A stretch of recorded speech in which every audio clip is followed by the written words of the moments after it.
The truth of who you are, we know, feels like the fluidity of the dance of heaven on earth. It feels like total flow. It feels like being able to dance with anything. It feels like there's no doubt. It feels like confidence. It feels a bit like you can't wait to get up in the morning and create. If the universe was a human, ha ha, nudge nudge, wink wink, then that's how it would feel. That's how you were born to feel. Consider this. Anything that doesn't feel that way isn't you. And we're not talking about being happy all the time. That is a misnomer.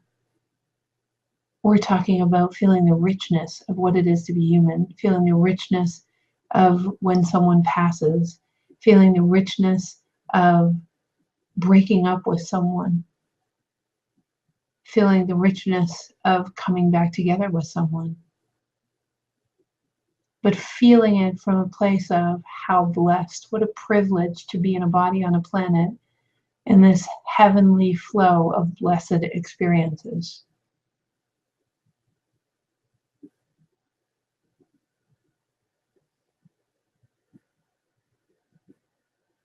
Anything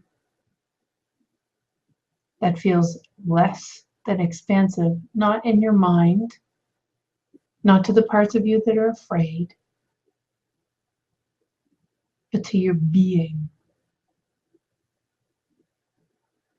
When someone passes who's been suffering, there's a part of you that feels expansive because you know that they're free. Understand that all of that is you. That is who you are. Anything less than that is not you. So if you can understand that frequencies, thoughts, ideas that feel less than expansive aren't actually you to begin with. Although it doesn't get rid of all of the thought forms and entities and paradigms that you're tapped into that keep you feeling those contractive ways, it does give you an overview that might bring you a little peace. That who you really are is the love, is the expansiveness. You are that. And when you're tapped into things that feel contractive, that's because they are not you. That's what there is to get about that experience. Now, the first step in being able to be neutral, to end being triggered, to start being able to flow, to start being able to dive into any relationship is to understand that all of those triggers have nothing to do with who you really are, the piece of the puzzle of heaven on earth that you are. None of them. All of them are thought forms, paradigms, ideas, ideologies, projections that you've taken on in order to protect yourself. They found a way in because you got scared. Is there anything wrong with that? Should you be upset? Should you be frustrated? Are you going to get angry now? Well, that would just be a thought form getting angry or an identity getting upset, wouldn't it? The truth is, if you take yourself, and I mean yourself, I mean all of you, up 30,000 feet, and allow yourself to see from 30,000 feet all those thought forms and paradigms and entities and funny little things. It's more curious and fascinating than it is upsetting. Can you now see that actually, collectively and individually, we created those protective thought forms in the first place? Now, since we're the creator of all of those things, what does that also make us? It also makes us the ones that get to choose to make those things very uninteresting.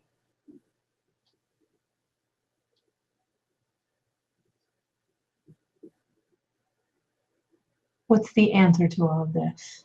Well, of course, it's going to take some practice. It's going to take some doing. It's going to take some courage. It takes some willingness. We highly recommend that you do not do it alone. In fact, you cannot do it alone. You that are here right now are here together. We are all in this together with you. And it's time. It's time to start seeing each other, to start reminding each other of who each other is, to start having deeper compassion, to dive into the journey with courage. But most of all, to start creating upon creation and have the vulnerability to show your most insecure pieces to another who you know would be willing to see you. Not to those who are not there yet, because that would be unwise, as they'll just use it against you. It won't mean anything about you. They cannot hurt you. You're infinite. It doesn't really matter if you share it with those people. But in the end, if our job is to wake up together, then our job is to see each other, is to hear each other, is to understand from 30,000 feet who each other really is and where all those mechanisms came from.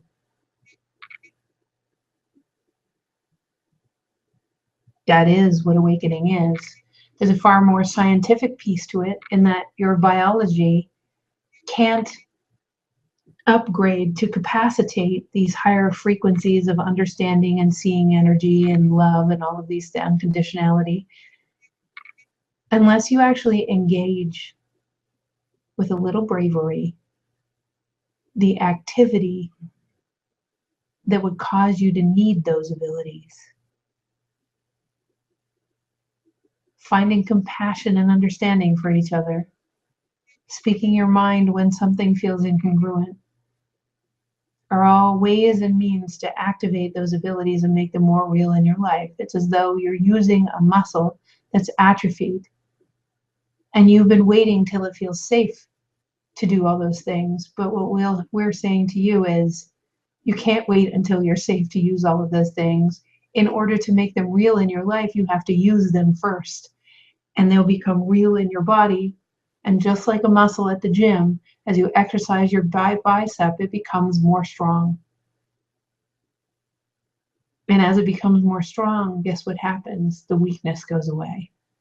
That which you are not cannot stick around because your body is not wired, because you've told all of consciousness what's more important. What's more important to you is love. What's more important to you is doing the thing that feels most right in your heart.